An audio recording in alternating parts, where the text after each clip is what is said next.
نبی پاک صلی اللہ علیہ وسلم پہاڑ پہ بیٹھ کے پڑھتے تھے رات کو، تو وہاں نا ابو سفیان بھی آ گئے سنتے سنتے، کیونکہ انہوں نے پابندی لگائی ہوئی تھی کہ کوئی بھی بندہ وہاں نہ جائے، سوشل بائیکاٹ معاذ اللہ کیا ہوا تھا، کوئی نہ ادھر جائے، تو سنتے سنتے ابو سفیان آ گئے۔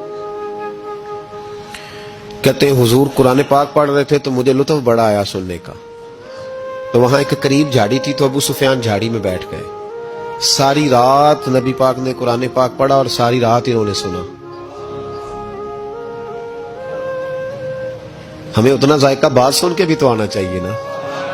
کہتے ہیں اب مجھے نہیں پتا تھا کہ اخنس بن شریک بھی کہیں آیا ہوا ہے، اس نے بھی وہی بھی یہ دیکھنے آیا کہ کہیں کوئی وہاں آیا ہوا تو نہیں، وہ بھی کسی کونے میں جھاڑی میں بیٹھ گیا، حضور قرآن پاک کی تلاوت فرماتے رہے، وہ ساری رات سنتا رہا۔ ادھر سے کہیں ابو جال بھی آ گیا، پتھر دل تھا، پر میرے مصطفیٰ قرآن پڑھتے تھے تو کان اس کے بھی کھڑے ہو جایا کرتے تھے۔ ساری رات تلاوت سنتے رہے، تینوں پکے کافر جھاڑیوں میں بیٹھ کر تلاوت سنتے رہے۔ صبح جب جانے لگے تو ملاقات ہو گئی۔ تو کدھر آیا تھا؟ اس نے کہا پہلے تو بتا تو کدھر آیا تھا؟ میں تو آیا تھا دیکھوں کوئی آیا تو نہیں، میں تو کدھر؟ اس نے کہا میں بھی یہی دیکھنے آیا تھا کہ یہاں کوئی آتا جاتا تو نہیں۔ ابو جال زیادہ شاطر تھا، کہنے لگا خبردار کل کوئی نہ آئے، آج تو آ گئے کل نہ ہونا۔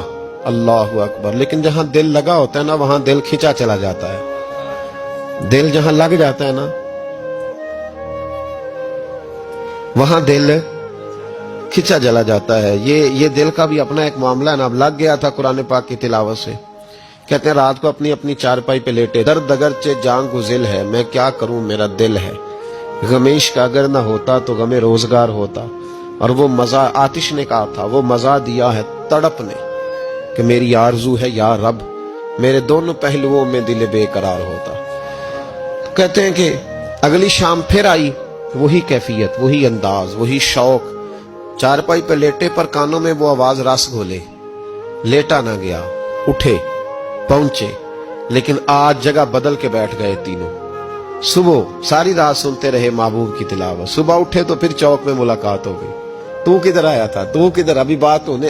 ابو جال ذرا زیادہ شاطر تھا، کہنے لگا میں تو تم دونوں کا خیال کرنے آیا تھا، کہیں تم دونوں تو نہیں آئے، یہ دیکھنے کے لیے آیا تھا۔ اللہ اکبر۔ 3 دن مسلسل آتے رہے اور میرے مصطفیٰ کریم کا ساری رات قرآن پاک سنتے رہے۔ اب اخنس بن شریک کہتے ہیں کہ میں پورا قریب آ گیا، میرا دل کہتا تھا کہ یہ سچے ہیں۔ کہتے ہیں میں نے تیسرے دن مشورہ کیا، میں نے کہا یار پتہ تجھے بھی ہے مجھے بھی ہے کہ نہیں آنا، پر ان کی آواز ایسی ہے، وہاں لذت ایسی ہے، نہیں نہ رہا گیا تجھ سے بھی۔ مان کیوں نہیں جاتا کہ ساری باتیں اپنی جگہ پر ان کی بات کانوں سے ہو کے دل میں اترتی چلی جاتی ہے، مانتا کیوں نہیں؟ اخنس بن شریک کہتے میں پورا قریب آ گیا، پر ابو جال نے مجھے پھر گمراہ کیا۔ کہنے لگا یار یہیں رہے ہیں، بچپن بھی یہیں گزارا ہے، معاذ اللہ 2 ہاتھ ہیں 2 آنکھیں ہیں، سارا کچھ وہی ہے، کان پٹیاں سفید ہوئی ہیں، تو کہتے میں اللہ کا نبی ہوں معاذ اللہ۔ اس نے وسوسہ اندوزی کی، تو کہتے میں پھر بیک ہو گیا۔ آپ کیوں نہیں اس شخص کو جانتے جو وسوسہ اندوزی کرتا ہے؟ آپ اس جگہ کیسے چلے گئے جہاں وسوسہ اندوزی ہوتی ہے؟ یاد رکھیں اس جگہ جائیں جہاں جانے سے دل صاف ہوتا ہے، جہاں جانے سے دل کا زنگ اترتا ہے، آپ کے وسوسے دور ہوں گے۔ وہاں جائیں جہاں ایمان کی، یقین کی، تیقن کی دولت بڑھتی ہے۔ کیوں وہاں جاتے ہو جو بیک کر دیتا ہے؟